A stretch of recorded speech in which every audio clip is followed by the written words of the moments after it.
อีกแล้วทุกคนโอ้จนค่ำจนมืดนะนี่โอ้มานบอลพานทองมันโอ้มานอีกแล้วทุกคนหน่อยลูกพ่นทีมงานคุณภาพบรีนี่เบิ่งเนี่ยไปสุกเสือบ่เคยพลาดนะนี่หน่อยลูกใจตรงอย่างมากโอ้มานบักเวอหน่อยมาครบน้ำทางเพิ่นว่าอีเมลน้องมิวสิมาแบ่งให้เพิ่นนะ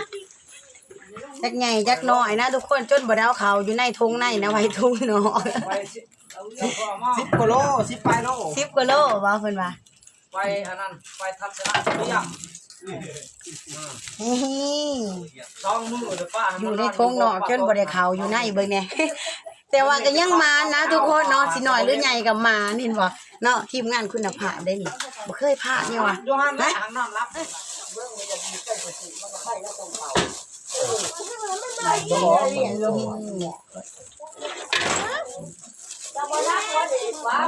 นางกรอบนางอ่อนนางนม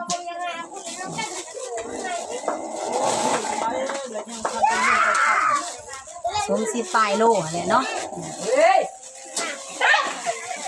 อยู่ข้างวันนี้ซีเมนชั้นวันนี้ยังนั่นล่ะขอโทษพกไว้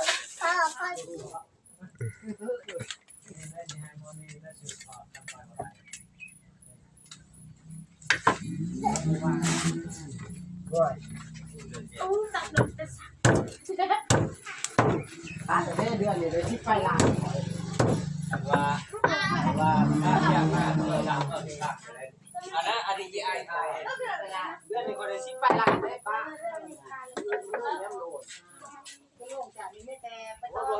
ลูกผ่านเลยเด้มาแล้วนะมาแล้วนะแต่บุญถึงเราเราเบิ้งเราเปิดมาที่หลังแล้วจะแม่เบิ้งยากไปแดนบัดไปดูแลกำลังดำหน้าพี่นี่จะไรเขาคือพี่กายมันไรได้เรามากันที่สุดบัดเราแล้วแต่ผู้ก็ว่าไปจังนี้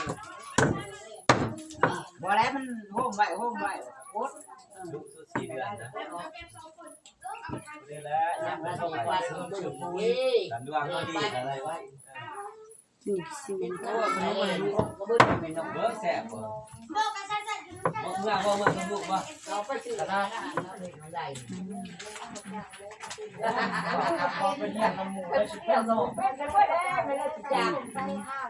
แม่น้องมิวกำลังแดงปั้นเป็นครั้งแรกนะแต่ละเที่ยวก็มีแต่พานเฮียงเพิ่นเป็นคนจัดการเนาะแต่ว่ารอบนี้เพิ่นบ่ได้ไปแม่น้องมิวจัดการให้เองเอ้าปันใหญ่ก็บ่ได้เอาดอกเอาแต่หัวมัน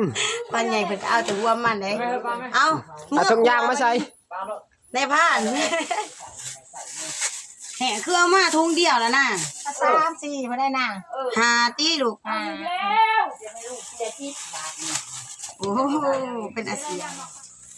เขาก็บ่ได้อยู่คือกันนี่อาบน้ำแล้วก็เข้าบ้านนี่เขาก็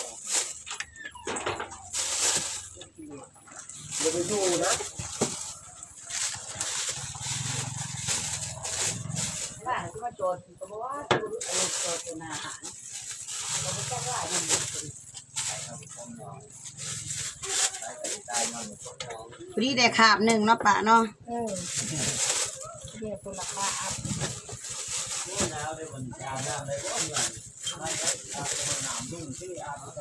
อ้าวในพานห้าวอาหารแรงนี่ส่วนของพานเหมาะของในพานเองอันนี้ของหัวหน้าใหญ่พอดีคู่กันเนาะพอดีแล้วแรงปันป่าเอาแล้วเนาะป่าเอาแล้วส่วนนะทุกคนนี่ดีแล้วแรงขาบหนึ่งเนาะนี่เด้พอน้องมิ้วเนาะนี่ได้หัวมันนะทุกคนนี่หน่อยบ่ใหญ่นี่เด้ซ้ำนี่แหละนี่พอดีแล้วแรงนะปั้นกันเรียบร้อยเด้อนะทุกคนแม่น้องมิ้วก็สิให้พอน้องมิ้วเพิ่นคั่วหัวมันนะแม่น้องมิ้วก็บ่ถนัดในด้านคั่วของป่าเนาะสิให้เพิ่นเป็นคนจัดการเองแหละ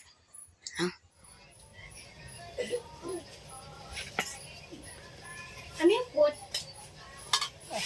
คิดว่าสิคั่วง่ายคั่วยาวเลยหัวหมูเนาะมาที่แม่เกล้าบ้านเป็นแล้วกัน มันหมื่นสายหมื่นครัวบ่ กูจะกินที่ว่า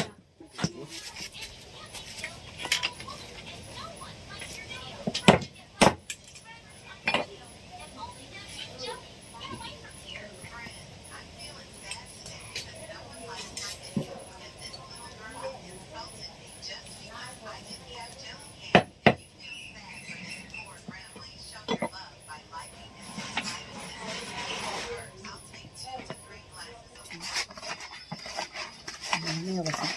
ปีกเอานะเนาะ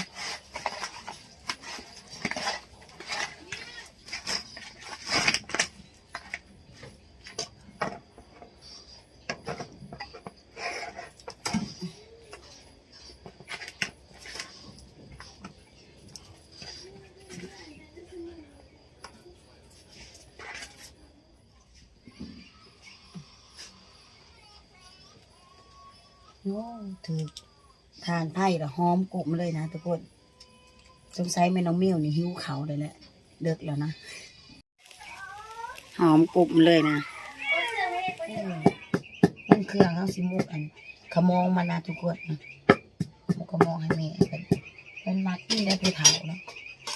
เผานี่มักกินขมองโบมักกินใสกินยางของอ่อนๆนะ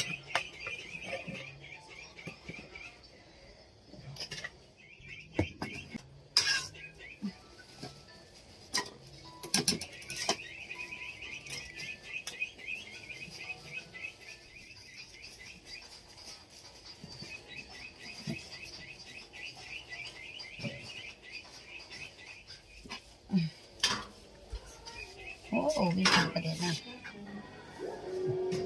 มาทุกคนกินข้าวแรงน้ำกัน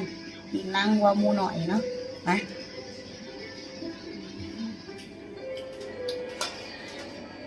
พ่อย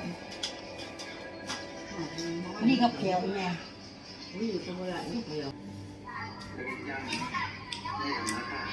น้ำไม่ไรเลย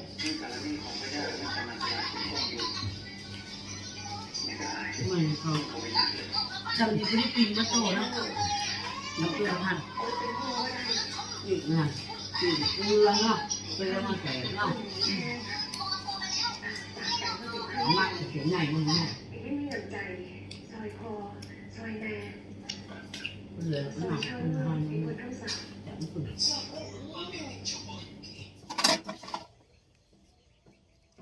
อิ่มค่ะอิ่มแน่ทุกคนเลยแม่น้องมิวกินจนวานน้ำหนักขึ้นนะสวงนี่เพราะว่าทีมงานของเฮานี่มานแห้ง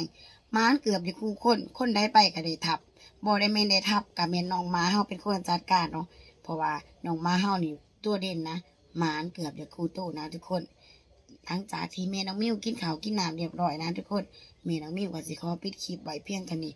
ผิดพลาดประการใดก็ขอโทษขออภัยทุกคนเนาะสำหรับคลิปนี้บ่มีหยังหลายนับฟันดีทุกคน